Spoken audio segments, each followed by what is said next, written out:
Yeah,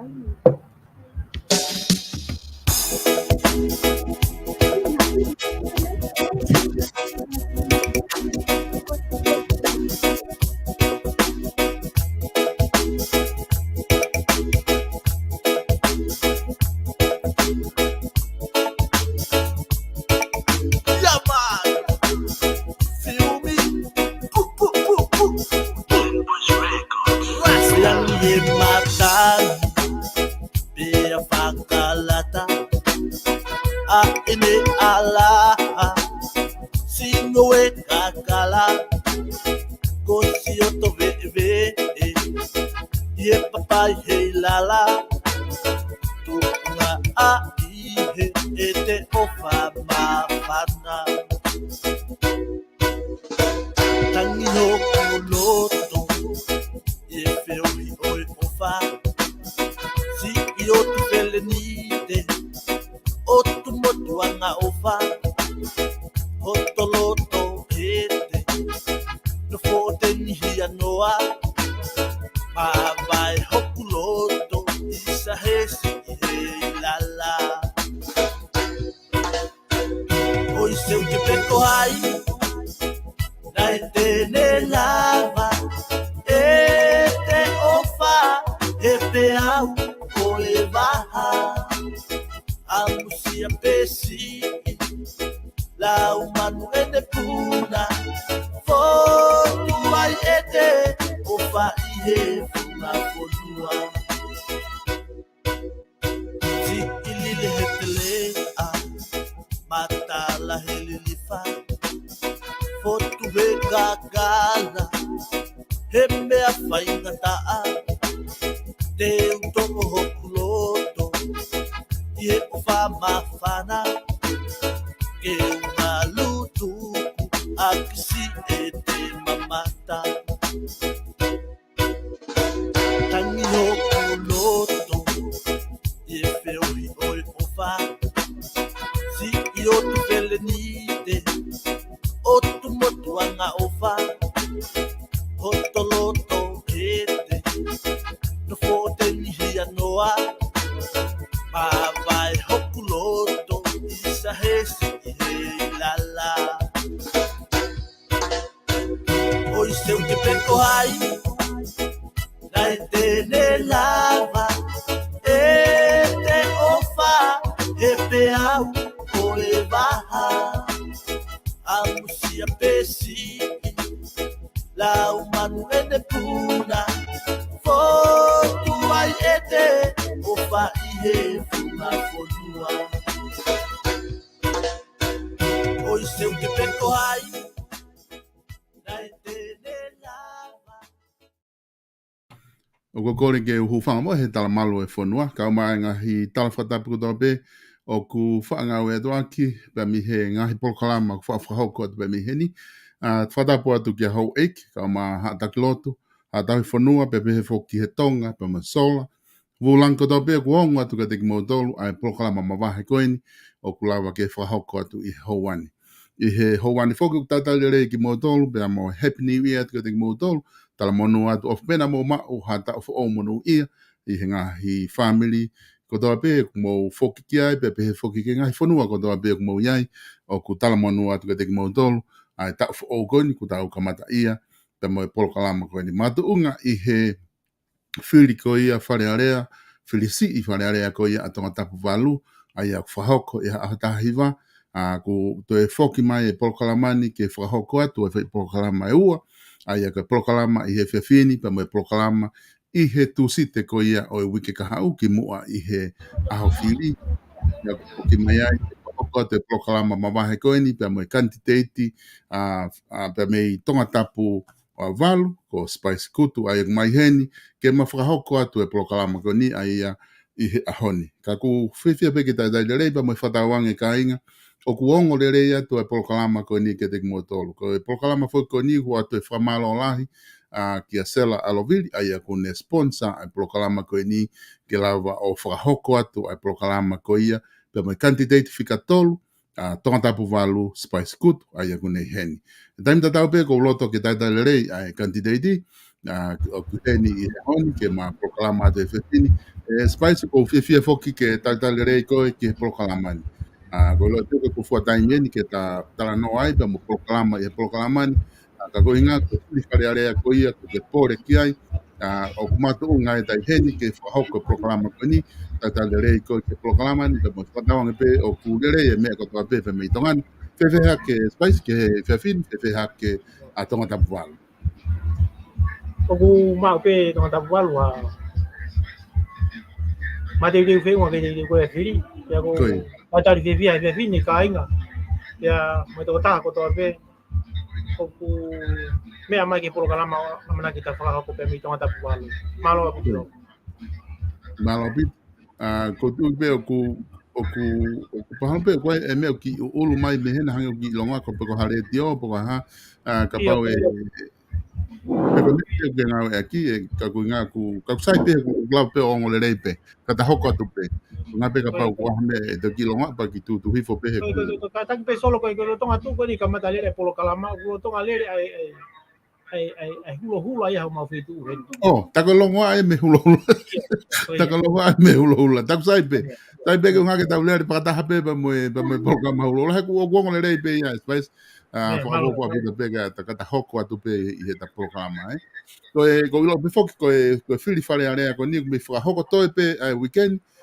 pe fra hoko le vai fili Fale Alea ma ke he pulelu ko to pulelu ko ia o we ke ka u ka ku fia foki nga ke ma fa nga mari ko ni ke fa fa tala no mo ko hanga ko na ku la be tu gai pa asia tu pe he ta screen ko Quantitative fica tolu ko a tonga tapu valu ka ki mo ke ta hoko atu ko lo to pe ke o te fa nga mari ko ni ke te ko ke o mi mo ki pui tu apa ki whakatau ke te koe, ke lawa ke tau whi longa ki ai, pe amo ki nau tolu kotoa pe, ku amanaki, ku nau mamata he Polokalama, nau amanaki ke whai, ke nau kau he whiri koe ni, Fale Alea koe I tonga tapu walo o Spicy.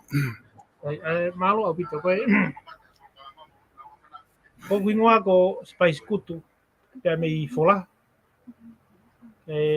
fana ya aho ulak mai na ngofulu dai fitu ni ma na ku lau to hipure ma pe fola ya imegi havelulot ya hu megi he koristonga be me tahi walu walu ke tahi wa iba fa pe au ako o malolo mau family pe au fononga ba ipe pe au te foki ke mala ako I he wafe ta tolu ke wafe ta hano I va ako ya Pacific Tonga University Pacific Tonga te hoka te Polokalama ko ka ku keitu upe te whakahoko pe he ka hau o ka te aha whainga maari te hoko pe e Polokalama ko ke te hoko atu pea koe pore whatongia ko ni mga tunga pia I he koko pa mo I tau kei o kumau pia me I he ngai whinga ko amana ki whakahoko pea mo e whalala mo ni pe ke hoko ko Kanititeiti ke whawhawhonga I ani ihi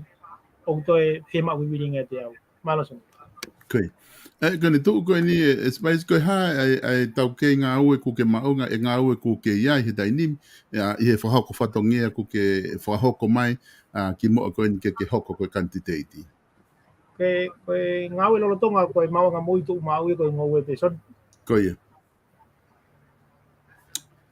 Whawhawha pito Spice pia ko tui mahalo ku mahino o pito ko ki pupu tu a ko ia ko lava ke tau ki I whiha akia I pia mo tau kai ngā kone tu he tai ni mi na ke osi kau ki ha whili Fale Alea pia ko fufua taimi eni ko ke pore ai ke kau Quantitative whili Fale Alea.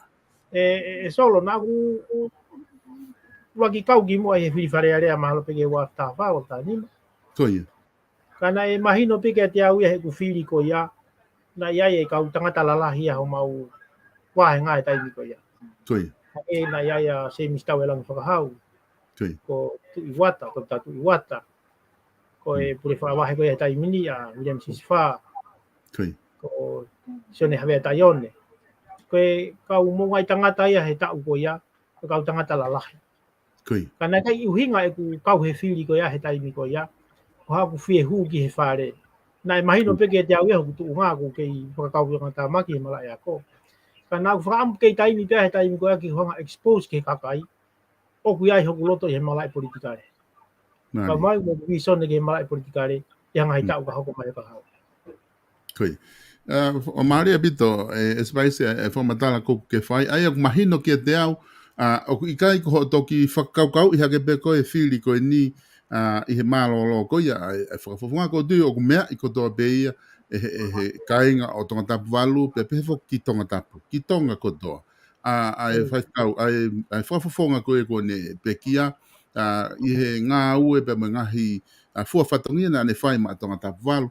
Ai ku uhinga ho matalana e kai ke toki whakaukau pe ko ke Kanititeiti pe te ke ngau whakapolitikare i he hiri a malolo ko ia a se mis whakahau ka na ke ngau whakapolitikare pe ko mo ke pore pe ko ange ko whamatala ki mua au pito pe ia o ku tika kia o mai ke tauni e spicy Oia. Toi. Ko whehui mahuinga taha ko loto ke ki whama ala pe ki mua pata toki hokot ko ngahi kawenga ngā we. Ko hinga foki he ko Fale Alea ko tau alu ki ai o was mahino pe ko ai ka Quantitative i he ngahi pati. Pia kwa me ka Quantitative ku nau alu tau ataina pe. O ku nau Filipina toke nau hu pe ki loto tau ataina.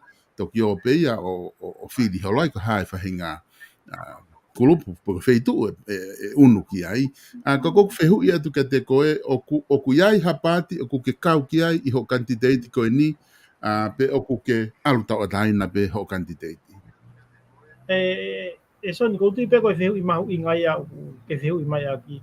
Ko e utari hanga tonu pe mono no io.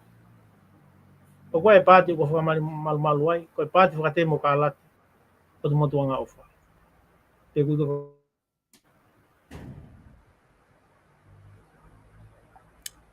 Ai ko na ki moto mai ko nga ai ko pati te mo kala te o moto nga fa ko nga ko pati patoa ku ke kau ai ko fa mal mal Oia.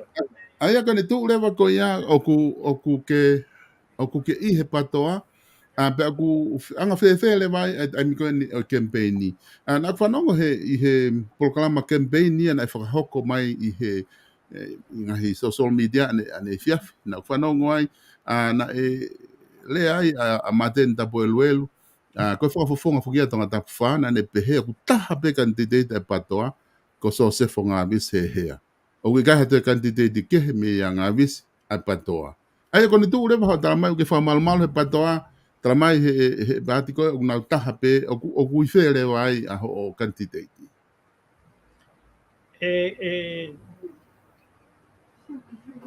ko isi mahu inga whakahanga ko fehu i. Ai ka pau lewa te whakamatala e solo whakatatau ki ho fehu i. Koi. Ko whaamu peke ke mea i he kakai o e whonua ka o mae o pe. Ko whamalu ko ia i he pāti whatemo ka alati ai kakai. O kua i peho no uhinga. Koi. Ka kua i peho no makatuunga. Ko ui ko whaitu tuuni ko ia ki hono whiri e Kanititeiti. Ke whiri pe me he patoa i he wahanga tonga tapu walu. Ko ku talanoa mo oni ki ai. Oku i kai atakitua, wahe tau, te whakamau to tonu.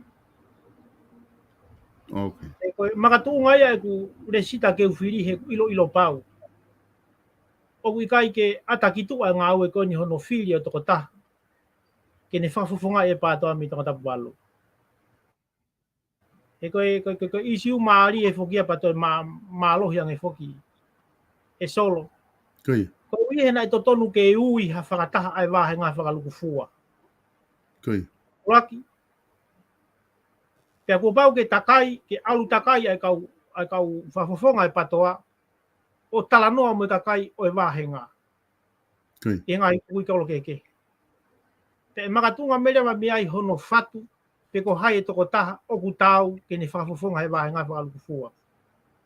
Ka kau ite uki whamala ala pe solo, koe motu ani fu, koe sekeritari ia, ai tonga tapu walu. I e poate whakatemokalati ai kakai. Whakataimi koe na whiri na te osi. Te una iai pe e solo mono sea. Koi. Te nai pe mono kau me mipa. Ka koe ui na e taimi koe na e tō tau ai e minister mālolo, pe koe whafonga mālolo. Na matala noa pe mo e sea, kai o rewa ke mahino tunga koe me whaka eiki, pa matoki tuangere waha Polokalama, ke matala he wahe ngā whakaluku fua, ha whakataha. Ke maunga unu whakatatau mo loto ai kakai. Koe mawhi mahino ake mo e sea a koe ia. Koi. Ko whanongo au ko tala e tutu ai ko o mai ai whanongo nongo ia. Pea mei he poate patoa e wahe ngā koe uki e whakataha o ku whakahako ki he kolo ko vai ni.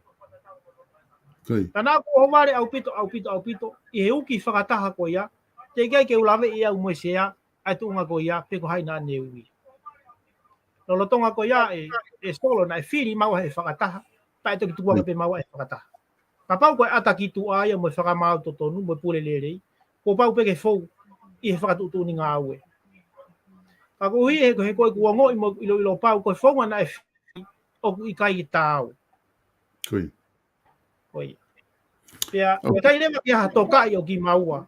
Ka na uki pe e nau tolu, o whiri pe e nau tolu, pea pāloti pe e nau tolu, pa nau whakaheka pe e nau tolu. Okay. Ai hene tu pe he rewa, koe kutala moni, pea mo kurea moni koni, i he polokalama koe ni ke mea i mai he ka inga tonga pea me he o pepa mo i whanua, ka umai wahe ngā whakalufua.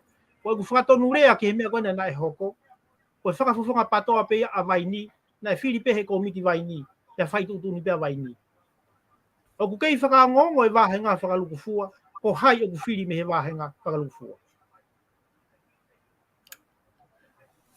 Okay, mahina bito ke teo ai whakaukau ke o mai. Hange koe na ku whaka alawe tala noa tu ki ai ko ngā ko te hupe he pāti pe ko te hu tau ataina. Ai na ku whakaukau ko whepe ngota whaaki ai te ta hoko ki ho o ka venga ngā ue ka koe whakatala noa ko ke whai o mahu inga fo ke mahino au pito. Ai aka ne tuu koe ni e spicy na kai ke iai koe i he whiri koe ke fu maulere fo ki he tuunga o ku whai aki ai whiri koe ai mo Quantitative. Ka kuhange ke te au ko mao mi ho whakamatala koe whiri koe na e whai koe whiri pe a vai ni ho nau whakafofonga. O te kai ke whiri e he wāhenga tonga tapu walu ia ha whakafofonga o tonga tapu walu ki he Fale Alea. Koe o ku tonu e ku whauhinga atu ki ho whakamatala e spicy pe ku kehe pe e ku whauhinga atu ki mea ku whamatala. Ai agrewa o ku whewhere ne tu he dainimi pe me he poate ko ia ai kakai he ko i foki na o manatu na o kuia e poate whakaloku fua ai patoa o ku whakamalumalu ai o whewhere mo he poate o kuai ha na ulawe mai mahina ke da o kuai ha mo komiti whakawahenga o kuai mo e poate whakaloku fua o kuanga whewhere lere ai komiti ko ia mo e poate whakaloku fua. Kone mahino foki e solo he tu he taimini ia. Ko tuunga koe koe e poate whakatemo kālati ai kakai, o ku te egi ai hanau koni stu tone, pe ko hanau tutu ni ngā ue. Koi. Sai. Pa kone nofo koni ai wahe ngā ia, o ku ikai ke ha mawhaia ai komiti lahi, ke nau whatutu ni mai ke komiti whakawahe ngā. Koi. Ko toko taha pe e whakahingo atu he kakai, ko toko taha te nao mai o mui mui ai. Ka koe ui whoki, o ku me saure tia vai ni panahanga dominati ai wahe ngani. Panau whakahingo atu nei matau ai hingoa, o atu ia o ikai ha koni stu tone ai poate, pe ikai ke ha koni stu tone ai wahenga. Ke whakawhehoa naki naua, o whatatau ke he tutu ni ngā aue, ke mā opo o tatau, pe moi visone o mau tau ka vei, ke ataki tua, pe hae whakamau totonu. Koi. Ai kone tu hetai nimi e spicy koe ne tu koe ni. Hange ko lau koe kia hakoni stu tone he, koe kia hakoni stu tone he, ke whai ake ngā we, o ku iai hato tonu ahataha. Pe koe poate, pe koe whakafofonga Fale Alea, pe koe hataha pehe pou. O koe hato tonu hataha ke ne to o mea te koe, aha o hoko koe Kanititeiti maai patoa. Koe ngā pefo he talamai he tawha ake taha, ku oswhai ai whakataha, hange na ki tala noa ki ai, pe ku nau whiri e na tolo ai hingoa Kanititeiti ko sione, pe ko ei, whiri na tola ei ki aluia o Kanititeiti ma ake nau tolo. O ku ke tai whia maalia ki he whiri ko ia, o ku ke kei whakahape ahoni, o ku ke tau ataina, o ku ke kei whakamalu he patoa. O ku iai hato tonu ahataha, ke ne to o whakamalu me he patoa ko ia mea te koe, pe te ke lere pe he pe ko au ki he whiri. E solo te utari hanga tonu atu. Ikai ke ai ha mawhai ia, pia moha whahinga tutu unu, ke ne ta ofi ahataha, mei hataha, i hene whiri ko ia, ke hoko ka Kanititeiti he patoa. Koi. Mahino apito ai whaikonga ko ia.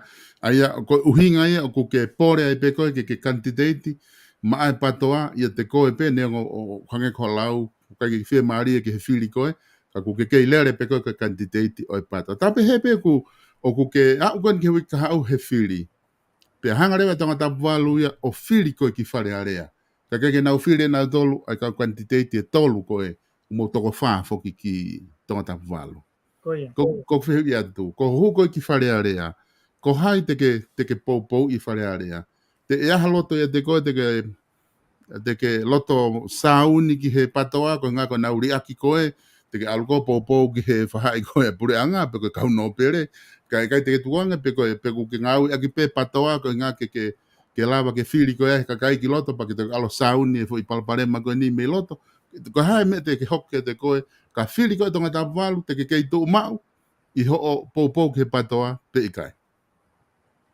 E solo koe ui pe koe tangata tui whakapatoa au. Koe. Ka pau te ui kuna whiri koe ni aho taha hiwa. Ka hoko koe whakafofonga e wahenga. Koe. Te uke hiu pe ki loto o ngau e whakataha. Koe mo kau whakafofonga patoa kui loto i he whare. Koe. Neongo koe he whainga negative whektau nau sio mai aki he tunga koe ni.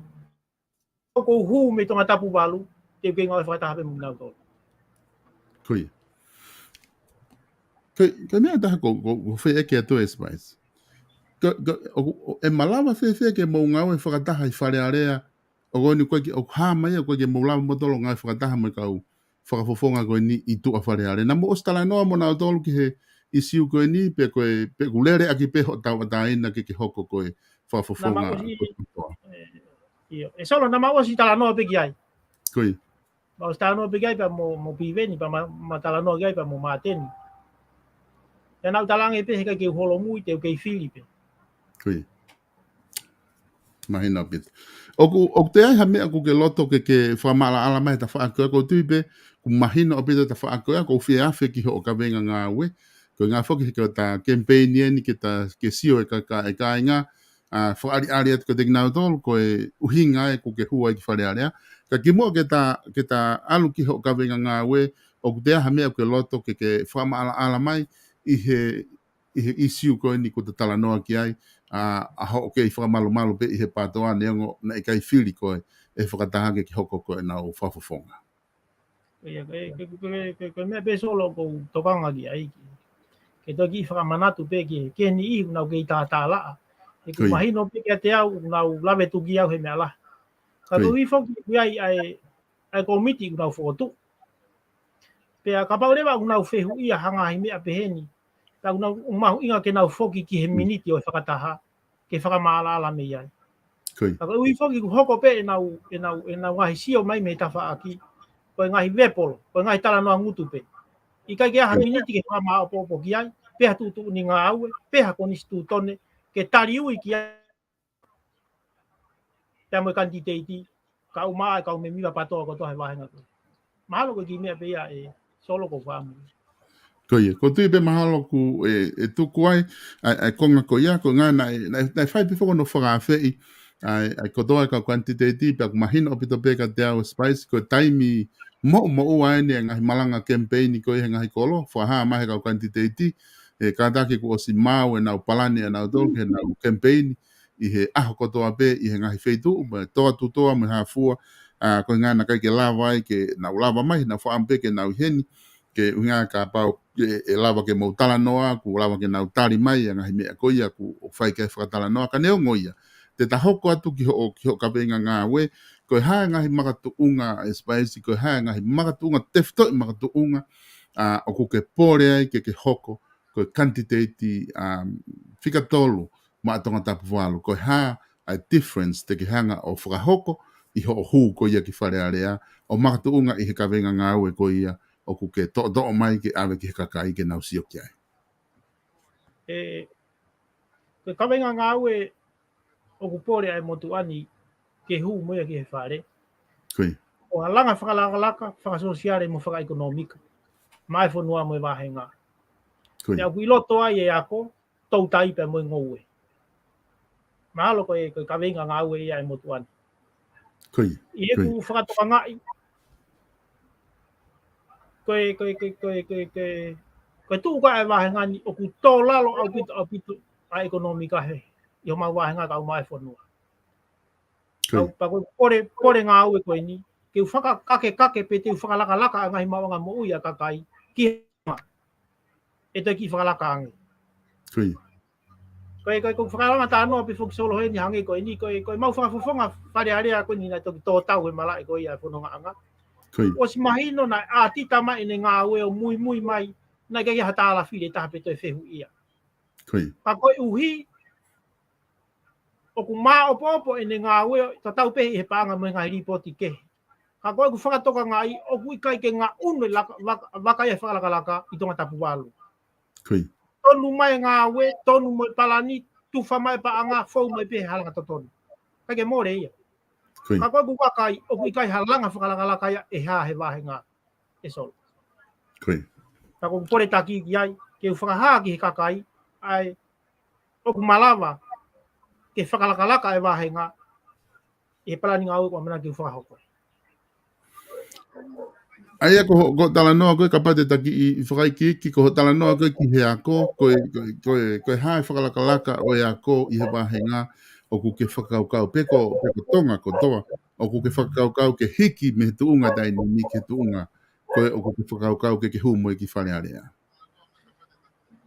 E solo koe whakakaukau whuke e mo tuani mo anga e pore whatongia, o tau nofo whoki tai mini solo i hako whakaika te imika. Koia. Ka koe sia ka e motua ni whakaluku fua ki he kaha ue whanua, ka moe wahe ngā. O kou whakaamu ke whakamalo hia au pito, ai ako whakateki ka reho mau wahe ngani. Koi.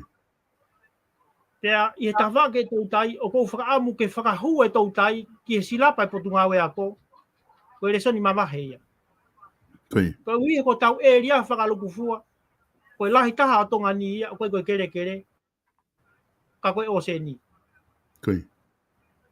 Ka kou whakaamu ai, koe malai ai ako he wahe ngā, ke teke malohi au pito malai te kinikare, pia kawai me malai tau tai.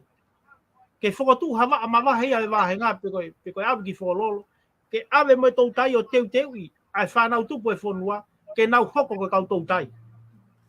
Koi. He koe tu he tai mini e tau tai, koe wha ianga maheni pe ia solo.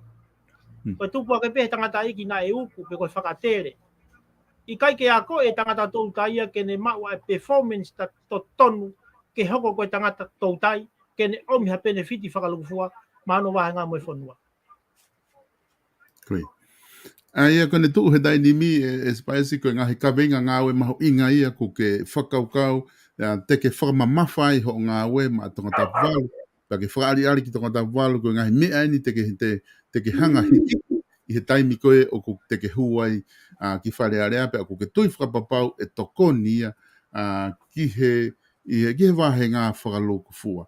E ne tuu whoki e spaisi o guai ngahi i siu pe ia, o te ke te hua tukita ki Fale Alea, o se ai pe whake ngahi isiu ia, i he Fale Alea, pe mo e whanua whakalokufua, o kwhia mao pe ia ke tokanga mo awea ki ai kau Quantitative, e koe ngahi mea ia, koe ngahi pea uia te mo kakau holo ai mo whetaulaki mo ia, i he taimi koe te mo hua toa ki Fale Alea. Tata whito ki he konga koe ni, o whaulao, koe taha whoki e mālohinga, o kwhia mao ki he whawhonga Fale Alea, ke nau lava wakai ke ta whaake whaulao, he koe whatongia ia e Fale Alea, e whaulao, whewhe ho wakai ke ta whaaki ko ia, o mana tui pe, e spaisi na ia e tō wholofola a tupo wono, ko ilo pe ku ke mea i pe, nane pe he e ia maha ke tau wafe uataha, nane pe he ne tō wholofola ko whapasi he pare he tō Fale Alea ko e ni, a ngahi lao whanganga e tokoni ke whonua, ngahi tapa ke society,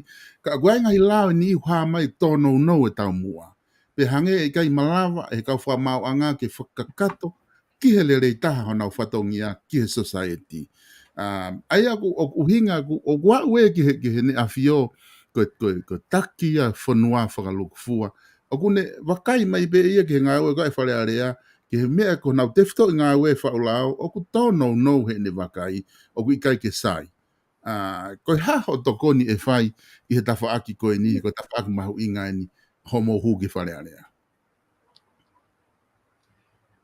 E solo ko isiu mau inga whokiena. Koi. E koe uhi o kutoki whai pe whoke whaulao o ia, he re wolo ko ia, o komiti whaulao ai Fale Alea. Koi. Ka koe tūnga e pore whatongia ai motu ania, ko os fotu tu au ai kuki foi lao whakanga ngai wha. Ko uhi e koe whare ia he kui ilo pau koe whare e whaulao. Koi. Ka pau rewa e whiri au he wahe ngā ke hoko koe whakafonga. Ti whakafoki mai rewa lao whakanga ngai wha ko ia, ke ngai ko siri o whakakolo. Ke nau whakalere mono mo tānaki. Koi. Ka pau rewa e pehe mai e ko siri e ono hoku wahe ngā. Ai koe kolo kuono. Koi. Whakafoka ke alu mo ia. Pau alu rewa, koe kulaki homu e kai ki he whare solo. Nari. Nari e lai. Ai koe lao e whako ia, o ku kawai e mua taha ai lao kere kere. Koi. Ta ko roto peke ki fa ma ala si pe lao kere kere kon o ku fa amu ke fa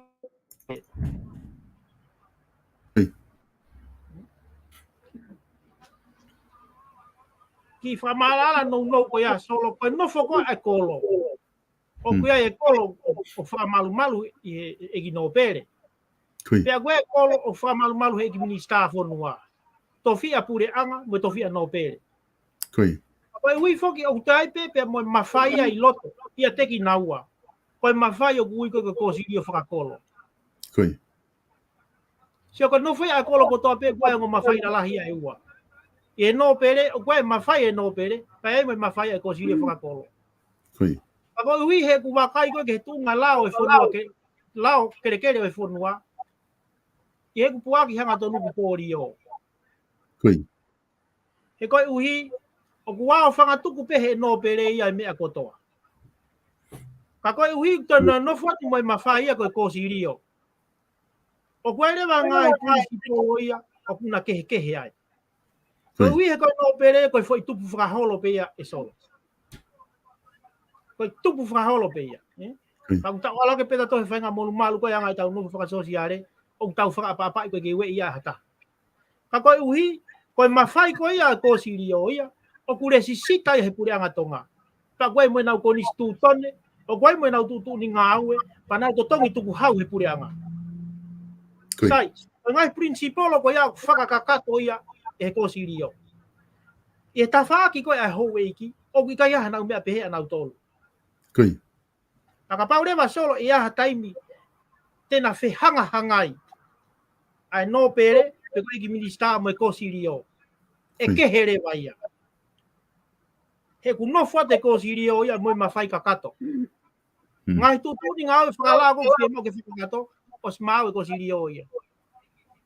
Koe ongo ta whaakia koe, e toki whenga ke fusi mai. Sai, koe la ulaki a ko whamu ke whamala alai, o whamu ke hume ke whare, ke uhanga rewa whenga ke whakahu atu e lao, ke whaka, ke mono, ke whakarere i e tau lao, o whakatatau ke nofu whakasosiare kakai o whanua. Tau mai wahi. Koe konga ulaki pe ia sol malo. Aia koe, na ki tamai fo koe foi konga i wha o ku iai ho ngahi lao ko ia. Aia koe lao kere koe hai ai konga hono ua tolu mo i wha.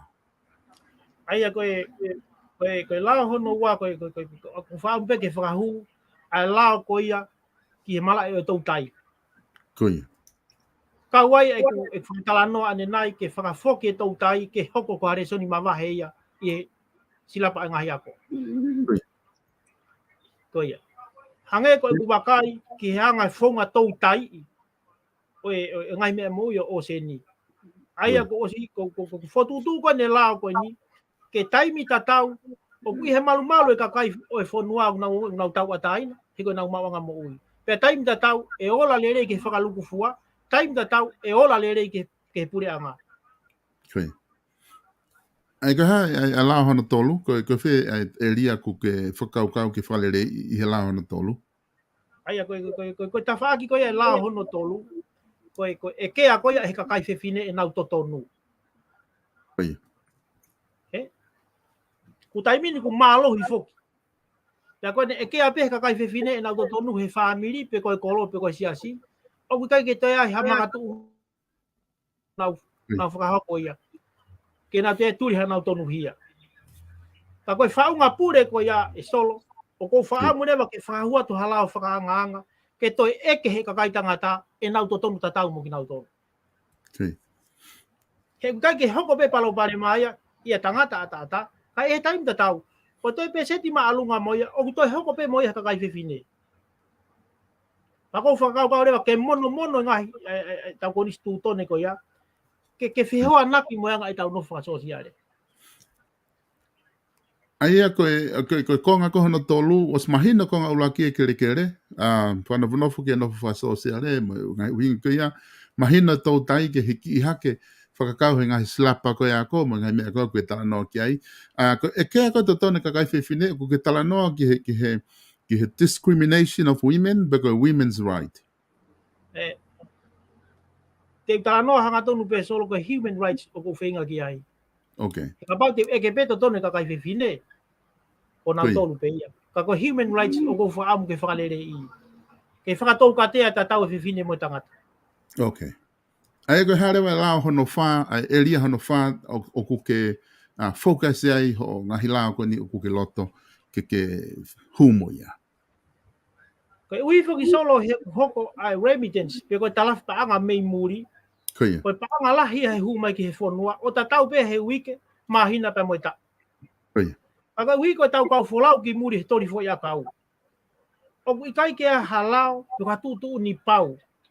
Ke malui e toko taha. Wholau atu mei tongani ki tua pure anga. O hange ko e ni. Te eki ai ke mamahe mei tongani, o stotongi i he whaamaia pe koe ngāue o nau awe, o stotongi e ia i tongani, hapaanga ki mua, ki he whaamiri pa toki mawahe. O toki alo e tamasi i ia, o se mahina ia e tolu, pe koe mahina e ua, pe toki si lawa rewa tā mai haki ste niti ke whaamiri. Tala mai uto e whakamore, moe ha. Sai, ki mua pe tu uta mawahe e tau whanau tori mei heni, o si ai, ai se ni tia ku ave ke ngai family tau pepe ko to ta ko to pe ma va mi to ngani o si ai foi ta mano ave ke tamai mo fai to alu no foi imagina tolu o fai ine nga we ka ko si e mari a bit about mahina afran ki mua ke tamate ke to tongi ene konture ki mono family ko tau hi tamai ai fa nau pe mono hoa to tongi ia kai ma va tu le va pita ia fai na nga we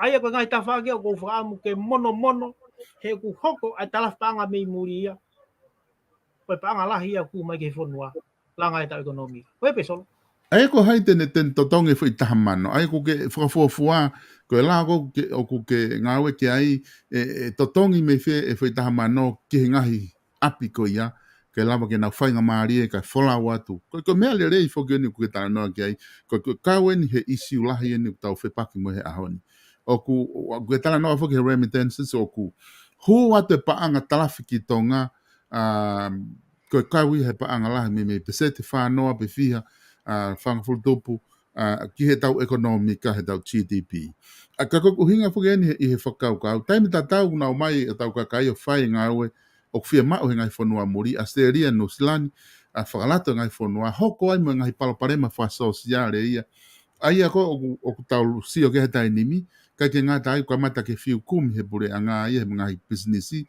haka urei pa haka kai ke ngā au he vangi businessi tongana ko lahi ko o mai ki muri ka ko hinga ko kawen he isiu lahi isiu mahu inga ni fai ke tala noa ka ko fotu ko lao ko tahamano ko o atu he ngai ka tahanga au ko ia o ku o fai ke area ke o mai tau whanau o ngā ue ai pe ku totong he pure anga pe ko whewhi tu o ku ke whakaukau ki ai mahalo e solo ko uhinga ko pau ke to tongia e nga we anga ko na una fie ma we tau whanau ko ia sai te tano whatatain ka pau rewa e fie ma he tau timi i kare tahi a tau tolu e hataha me Britania ke wa inga mai fonuani ko pau ke tau to tongi e tau tolu ia a ene kontureki e kalapo ui ai kalama ke ata mai o toki hau ia wa inga ma tau tolu pa tau toki anga rewa ene seniti ai sai ki mua pa mama he tau tamasi me heni to tongi he fama a bere wa ke ngawe inu sila tuanga rewa ki tama pe ko ni tam pe ko tangata igi me family Kai mamahe atu. Mahina pito. Espais ko whamatala ko ni ko whai he ngahi lao ko ni o ku ke whakaukau ya ke humo ki Fale Alea o ku behe ko ngahi lao mahu inga ko ngahi mea mahu inga eni o ku ke lava whakatoka ngai o to tonu ke whaha ngā ue ki ai tau te whitu ko Polokalama kere ia o ku kai ke tuku whela wake kere wa o mai peke ahoni pia kei lahi pe ai kakai masiva he whanua mai kakai ihe whanua o ku nau Polokalama he kere ai ko ni ku ke whatonga i ngahi lao ko ni mo hafua tau tai ko ni ku ke talanoa ki he totonu a tangata pe mo ngahi whakaukau ko ia ko ilo whakangen na ku talanoa ke ki moa na e ke pe ku ke tau ataina pe ku ke patoa ko ngaha ko ilo i whakaukau ngahi te fito i principle o patoa ia ku mo ngā we ki ai ange ko purelere ko atakitu a tau me hafua o kange kau ko ngahi lao ko ni ngahi eria ko ni ke tokanga ki ai o kai ki aha me ai e kaunga mo ngahi mati na e ngahi lao e fiha ni ma pako ono na e ngahi lao na e fia ma o ke whakahu atu ke whakalere e tau ko ni stutone o ku kai ke ofi ho ngā we a koe ta whaako ia o koe ha uhinga ki ai pe ko ke uhinga ko taimi ke tau unu ke whakateknikare ke lava solova ngahi Polokalama ko ia Ke so mahalo pe ko ke ai pe tari mahino. O to tonu pe ke tau nga unu ke whakatiki ni kare ka lava ke makape waka laka whalaka laka he whanuan. Ko ia ai au ku fe ho wakai ki he lao e ono foi lao e ono na e o fa matu fo o ku mahino ile le pe ko ngai foi lao ko ni na e fo tu u he breanga o tu waka no pe to o mai le wanga o fa huat he breanga ko ni o akrispo hiva pe to ki ho mai le ki mui ni mai ai au ku mahino pe ka te au ia nga no tau mu ana na fa wa ngai lao ko ni ke fa le i o ku ai ha o wakai ki ai ka o vale pe ku ke I Fale Alea ku ato e ase te foi lai o no ko e fe tu te ke I ai I o wakai ke lai o no ko E solo ko tari maari e whakia o ke whaamu ke tari atu aki e kone tu whaki ko whai lao e o no ia ko nau whe la ve taka hangi ko whakatala noa kau ka hoko ko whakafonga tō ki Fale Alea te aha taimi te whakafoke ange whai lao e o no ke te whahano wakai e solo te kau hono pou ilahi au pita. Kui. Maria pito. O taria mo tari e fokia ki e kabineti mo whakataha koni. Ka hono pou a me whare hono tālanga I solo. O pou au giani. Kui. Ko tui mahalo I he tawhaaki ko ia, ko tui mahino le rei ki he kāinga, tonga tapu walu. Ko te whito eni o hu ke Fale Alea, ko ta talanoa ai ko whare, o whaulao, pia koe na ko ta whaari atu ki te kinau tolu, oku iai ho kuku ke osi mateu I he ngahi eria koe ni ke hu mo ia I he whaulao. Koe konga taha ko loto ke whatalanoa atu ke te koe, e spicy koe konga koe ni koe o e paanga whakawahenga, o ui koe ni constituency fund. Ko ne tu ko e panga whawahenga ko ilo ipe ma o mahal tolu kilu ni mamano ko me panga fokia tana ke ke me panga ka polis whakakolo ala ko fiha fa kilo ate ni I he ta o ange ke wahenga ke fai ake na nga we ko ngahi whela wake ni koko ai ai ke fai e Fale Alea ko ni a tonga tapu ono fitu mo walu ngai mo tonga tapu ono mo fitu aia ko na ai ke fai na filisi I ko na tolu na ke o hake pe ai whela waki ko I he paanga ko ni paanga whawahenga mo ke fai pe fetu kua ki holo ai ko manatu I Fale Alea na I whotu e sas pohi vai taim na I Fale Alea ai ke whotu ha kosilio ai wahenga ke alu ke paanga ka ataka whafofonga ke na ngā we e ku e fia hola ka whafofonga ai he paanga me hafua aku pehe ni hia tu pe ai ke fai ake ngā we ku ke fai ake ngā we ka whafonga o ku ke fe I he paanga whakawahenga ko ni o ku ke tui ke fai ake pe fonga lolo tonga pe ku ke tui ke ka pau te ke huk Fale Alea te ke furihi ai fonga ko ni ko ha ho wakai ki he paanga whakawahenga e solo te tānoa mahino pe I hoku wahenga o oku. Kui. Ko ne tu koe tai mini hanga ko fehu I. O ku kau ia I ngā te whito I tau mua ngā ue aku I he wāhenga. Kui. Koe monu ia koe pe me he wāhenga ki hoku. Pe me he pure ngā ki hoku wāhenga. Mahalo pe ki he laine o e 3 kilu pe 4 kilu ni mamano. Kui. Ka koe uhi, koe ngai taulahi e nia a hono omi ngai toko ni koe na ke pehe tai mini pe 3 kilu ni mamano ka nai omia I he pacheti na iki o kakakani o lahi koe ni. Kui. Koe uhi he ku hoko rewa ko siria o ia koe maka tū kia anga ia he langa whakalakalaka koe ia ngai kolo. Kui. Sai. O at ka pau rewa te hoko koe whakafofonga. Ta koe taimi koe te upasia se ni ti me u awhini mā ke ko siria o. Kui. Kupure ko siria o ia. Te whakataha rewa e kakaia e kolo o ia me koe whono. O nau whenga rewa ke tukuanga se ni ti mei he ko siria o ki he whono. Kai lava ke longo mo ui ai kau ngou e tau tai pe mo I kakai whiwhine. Kai ke tāria e ko siria. Te au kunau e kea rewa e nau totonu he koe paanga nai ke toko tolu. Ka koe uhi. Koe konis tū tone e ko siria he kai ke lava hataha ke ne wei. Kui. Sai. Ka pau rewa te hoko koe whakafofonga. Te uririu rewa tu ni ngā ue koe a solo. Kui. Ke whakatu upe hapo ate. Paanga whakawāhenga. Te ko kinau tolu e te nau nofu he paanga ko ia. O I kai toi fau he ko sirio. Kai hanga tonu pe ia ki ngai kulupulanga whakalaka whima o bibiri. Kui. Koe uhi ngai koe ke ngā unga ngai wāhenga ki olunga. Pe moe ngai kolo. He o kupure ia he ko sirio e paanga manu ia whakahu atu. O tau mua nau tolo ke ngai poloseki lalahi ange. Hange koe holo whakakolo. Api whakakolo, mala e akapulu, pe koe whare sipoti. Ka aku whie mau mo tau mua ia e panga koe ni, ke tawhe toto ia me he mafua ngai kalawa alu. Koe ki whie mau ke poloka. Paka pau rewa e poloka ia, ia e rewa e palo pare mai heko ke sinoso. Ka pau te hoko koe whakafuafunga e wāhenga, te whenga hoku le rei taha he whare, ke ririu e tutu ni ngā ue koe ia, he ku poloka halanga toto ia. Alasa.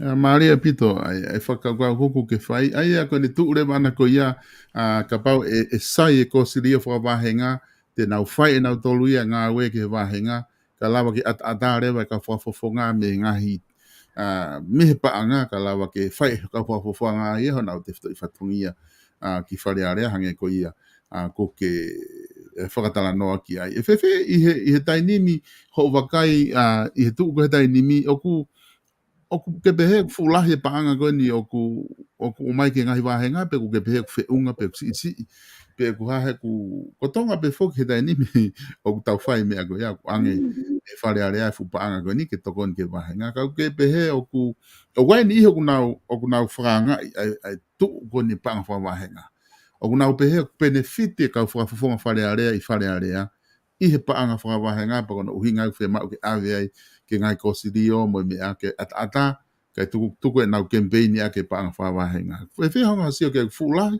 si pe ke pehe ton ke te hiki haki ke olunga paanga koe. E solo ka pau e tukuange ai paanga ke ngā ue he kakai. Koe. Oko pehe rewa si e paanga o me pureanga. Koe. E ka pau rewa e o mia pa poloka he ko sirio. Pa ko pehe fulahi paanga ko mai. Maria pita. O ai ka pau mai o ngau aunga ki kakai pe si do don ke whakalahi. Paka mai o puketu e kosirio o pe fulahi paanga e at ke nau puketu e Maria ai ene tu tau hoa koe o whamandala o tariki ai. Pe ko ti mahalo koe tahaya ka veinga te koe koloa pe ke whanongo fo ke ka inga he koe mahu inga ia ke lawa ke whakatala noa ke nau sio koe ha a ngahi mea te ke whakahoko mai wahenga. Koe taha fo ke mea mahu inga I ngahi wahenga ko toa pe ke Kanititeiti ke ne ilo ai whia mau viviri o e wahenga ko ia. Taimi fo koe na tau whiri whakaluku fua na tau sio whakaluku fua ke ngai whia mau e whanua whakaluku fua.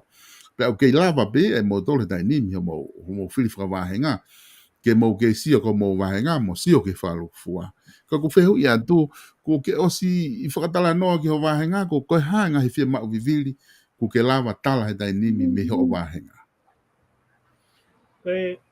Koe fie mau ta vahenga he tai mini. Koe tuunga ko ia o ngahi whare maa whakavahenga. Whare mahaki Angi ko ia ko vahenga tonga tapu walu ko mau whare mahaki sentai vai ni. Koe Ko fie mau vivili tahaia he tai mini. He koe uhi koe tai meni I tai milahi ia. O ko ne whakautua peto ke tae ko ke te hatahai. Koe Ka koe mau inga taha koe mo ui ai kakai I hoku vahenga. Mau inga mo ui pe me he vale ki hea wau. Koe mau inga taha I hoku vahenga ni koe nau mo ui ke nau mau ha mo ui o kulerei. Koe Ka ui ko potu ngā mo ui pe mo tu koe hau mau vahenga. Koe fie mau vivili taha ia ke whakalerei mo whaitoko nia. Whakakau ngā ua. Pe mo whakawhaitoko. Koe Aria pita. Aia koe ngahi feitu uia o ko ke sio ko tefito I fia mau vivili ia. Ai fefe tanu hala ko sio ke ngahi vahenga lahi aku nau hanu holo he tanu hala. Tamai aku ha mo kamata pe tanu I me fe pe o se pe fe. O fefe tanu hala o ku kau I me aku o ku ke hoha ke ai pe ku koe ka o ku ke futokan ke konga ko ia ku ke tuku pe ke pureanga. Solo. O ku kau pe tanu hala e sia te wholau ai motu ani. Koe. Ka kou pe he au ia, o ku kei whainga maari e pe. He ku kei lava pe umea le rea teka e wa e he hala. Nea ngoe tala mai ku lolu o ka ku kei lava pe o teka. Kei lava pe sa te misini o au ki uta mai fwoi toko naki. Kei lava pe foki ki kolo. Ka koha te whie mau viviri ange hange koe whahai tau la he vai. Ko tui sea koe isi uta mahu I nganga te au e solo. Koe. Ka koe wika tu he taimine ngahi hala ia. Nea ngoe ne luo, moi pele pela. Ka ku kei lava pe mea le reo au. Koe. Ka ku whai hono si ofi. O ka mau te hoko koe whakafofonga. E whai lewa ngā au e ki ai. Ke he tunga koe ngai hala pureanga tonga tapu walu. Okay. Ai aku mahino mai ko kau pe he ngā au e ko ia kau pe ai tanu halai ka ku ke tukuanga pe he ka lahi taha ku me he pureanga ku na urewa I mai pe ai ukonga ko he tanu halai. Ko ta whaake ne taha ku mahu inga ke mai ngā hau ki wakai ki ai. Ai ta whaake ko ni ngahi me a whadirifu hoko he whonua. Ngā o tukuaki I whoke ni ko drugs. Ko o wakai ko ki he whaito o kona tapu. Pak behe ni ihi a kwa ke kau drugs e ko mahal ko palpare ma ke he pe ia. Ilo I befoki ko e hoko e ngahi morphia I wawau mo rea mo ui. Na tok ma o hake ai mea lere ko whata peke ngahi family ono to o hake ngahi mea ko ni ko ka langa I mamahi e ni ka ku whata puat ko ting mo tol ka ngā ua peke mahino e te tala noa. Asa ki ma o hake mea lere ku malolo ai talabo. O ku ai mate I he hala ko o te whanongo he ngahi kakai ngahi mea ke he pe hoko pe he ngahi whanua ko toa. O kai ke pehe au ko tonga, pa kai ke pehe au o ku kovi ai a tonga, o ku sai pe whanua ia. Ka o ku a hoha ki ai ko Kanititeiti ma tonga tapu walu, o ku ai ha hoha ke tu unga ngā unu ai whanua ke ngahi mea ku hoko o ku hange o kai ke fuu. No mo kai ke tau fuanga ki ai na I hoko u mea ko ia pe kai. Solo koe tānoa mo oni fukiena. Ko ui koe hoko ngai palapare malahi whakasosiare heki I whanua ko tonga, na ke tauanga ke hoko hamea pehe. Pe aku whai rewa sio ke ngai negative factor, o kune whakahoko ngai mea koe ni.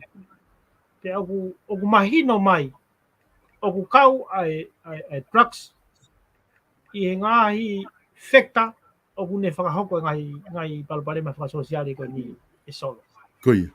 Pa kou tui, ka pau te hoko koe whakafonga, la me tonga tapu walu, te utu whakataha mo ki nau tolu, I hono tau I koe ai whai hala, kai tau te whito ke drugs. Hoko drugs he tai mini koe mau anga mo uia e ngahi whamiri, mau anga mo uia e whakafo I tui. Pa kou tui sea ka solo ka pau e toi ma opo ange hono kumi, te amo hono waka I.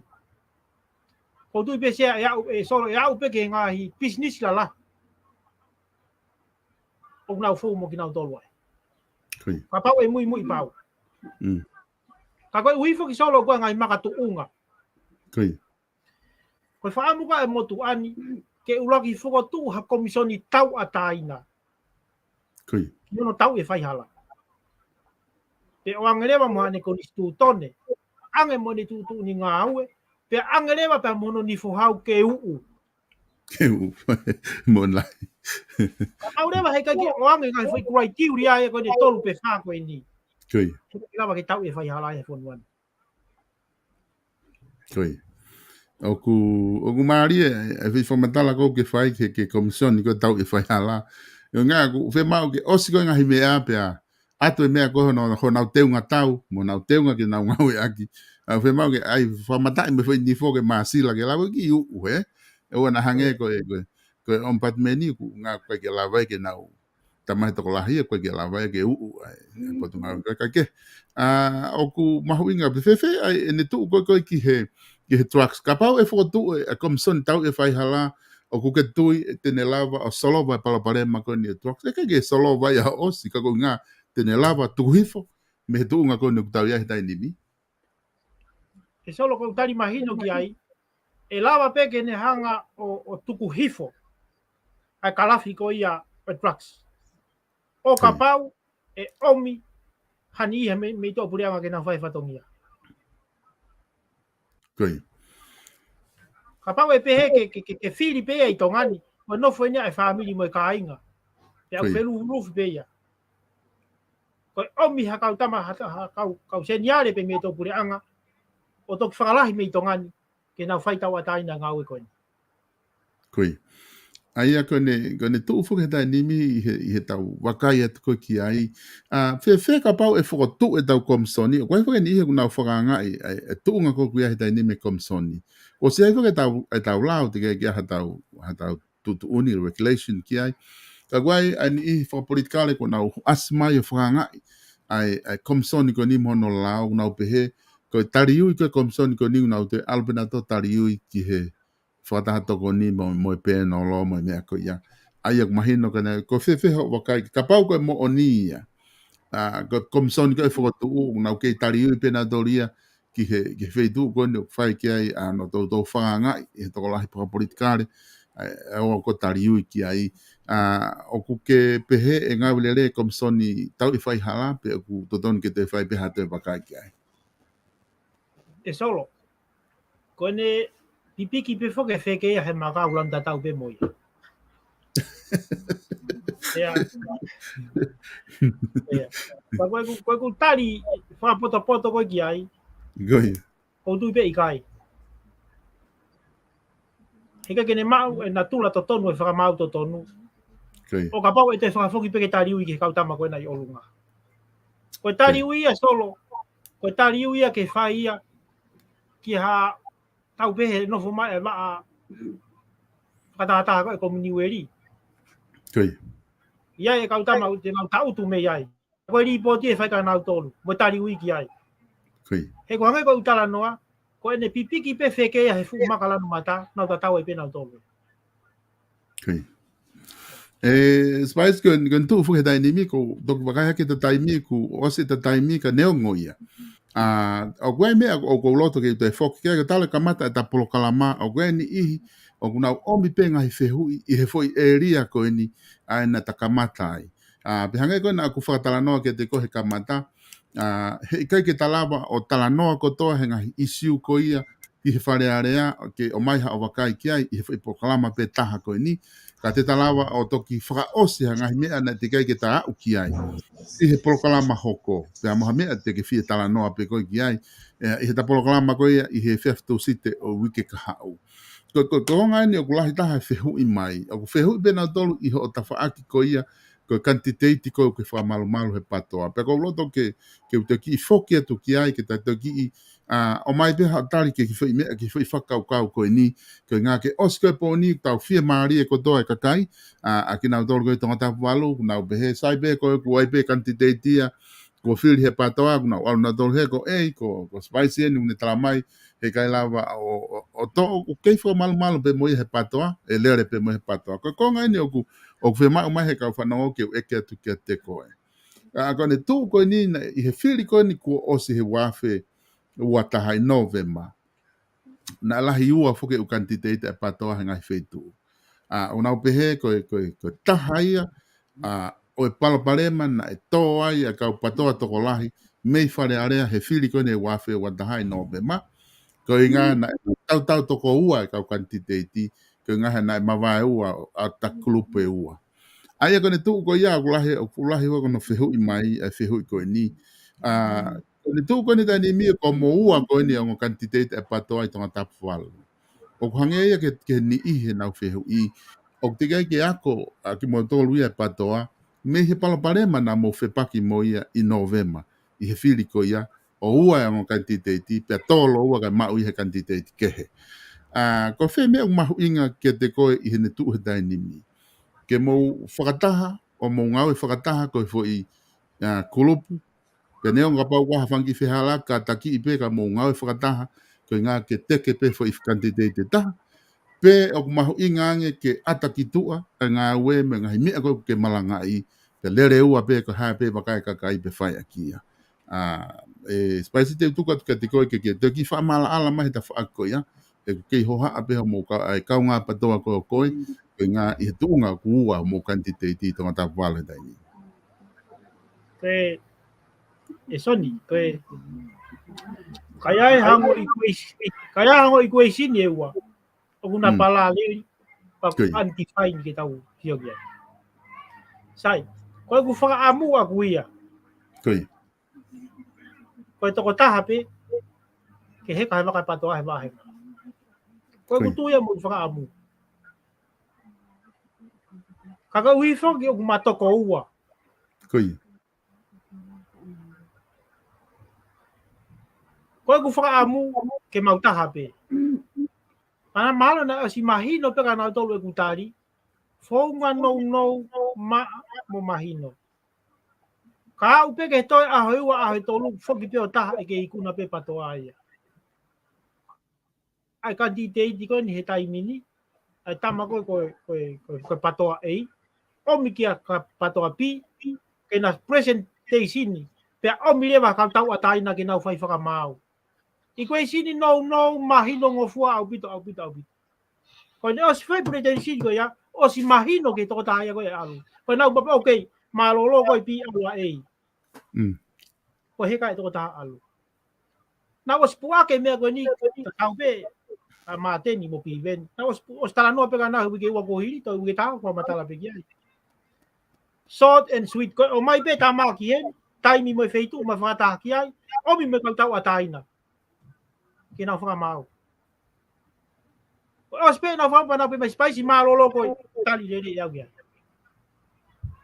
Tama koe, malolo ko tau le tama koe, tau ke tali lere. Koe. Koe ku wha amu ke taha pe patoa he wahe ngā. Pako osi whanga pe ngai competition koe taha ai. Pako kei whakangongo pe ko hae nau tali.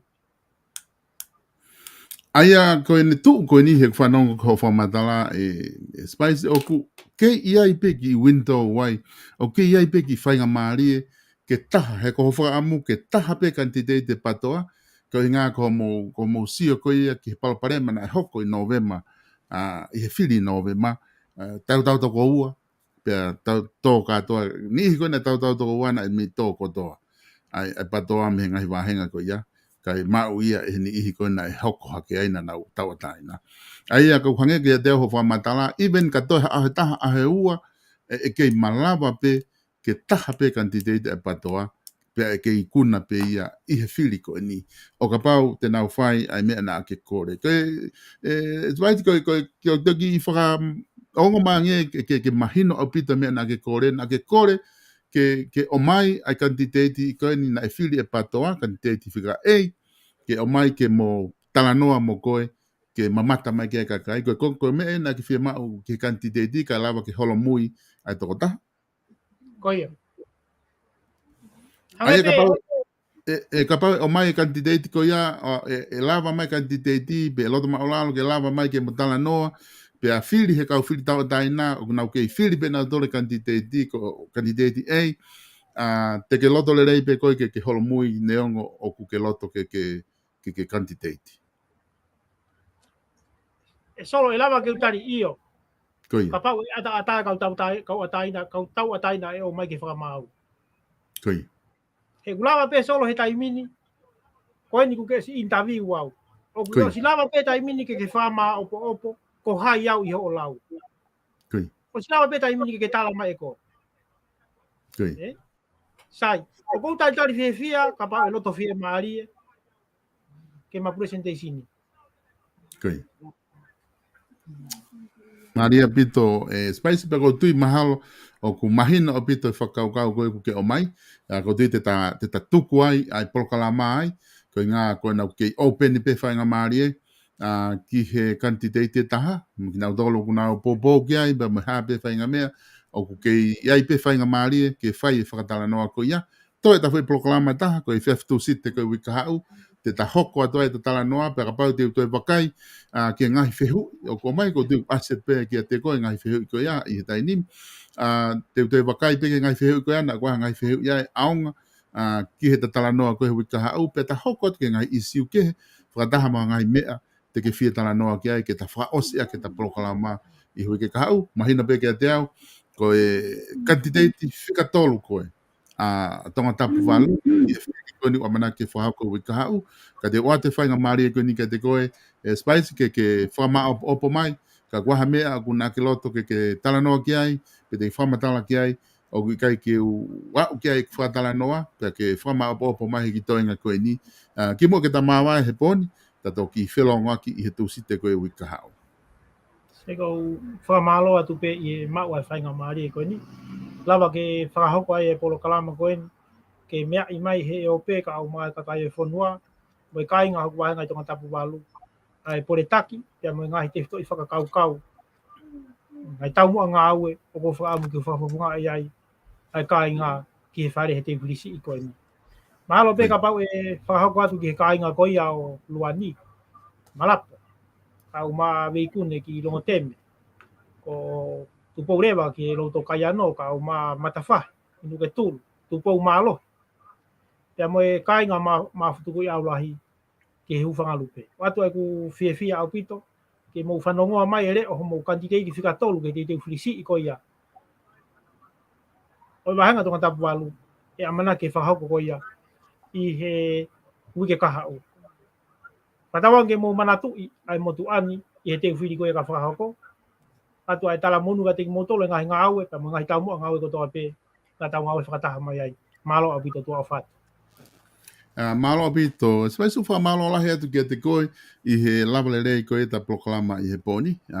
Lava ki ta whakatala noa pe mo koe i ngahi i sukoni ku talawa o tala noa ki ai.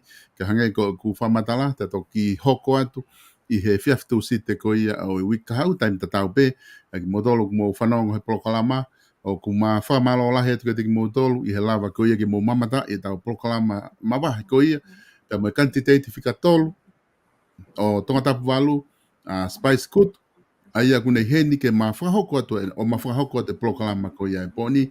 Whatawangi pe kainga na eongo le rei atu tau Polokalama ke te mo toki apina, lava ke mo whanongo mai ke ngahi isi koe ni ko malawa whatala noa ki ai. Ka tak whamore mori pe ka pao na e ai hao whehu i o ku kai ke malawa wa ki ai, te toki wakai whale rei ki ai, toi ma whai Polokalama taha, ki he whiawhitu site koe wika hau, taimi fitu, tatau pe tonga pe mo e o Nusilani, ko taimi fitu e whiawhi, te mate Polokalama atu ai pe, ma Quantitative. Manatu i ho mo whiri, Quantitative Fale Alea koe ia. O tonga tapu walu, spice kutu, kune hen, kene pore, whiri ki Fale Alea, kene whakawhaka ki mo dolu ki Fale Alea.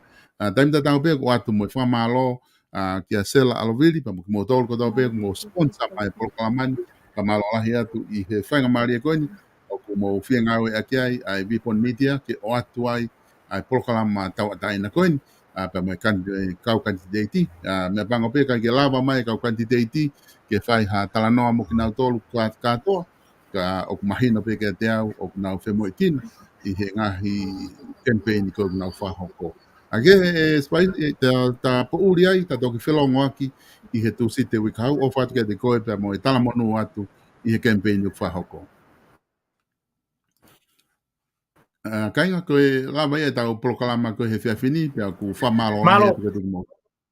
Whamalo lahi atu ke te mo tolu, Iho mo mea mai koe ke tau Polokalama, whamalo lahi atu ki he tau kau sponsor, lava ke mo tokoni mai, whakakato ai Polokalama koe ni, lava ke whai ai e whakatala noa pia mo Spice Good, lava ke ongo atu ke tiki mo tolu ai campaign koe ni. Hange koe ia ku mau mate aki atu, i he Leteoni, i he Vipon Media, kau taha ngongoni, o ku whainga maarie, pia ku ata ai kau taha ngongoni ke te koe, ke whakahoko ai hao Polokalama.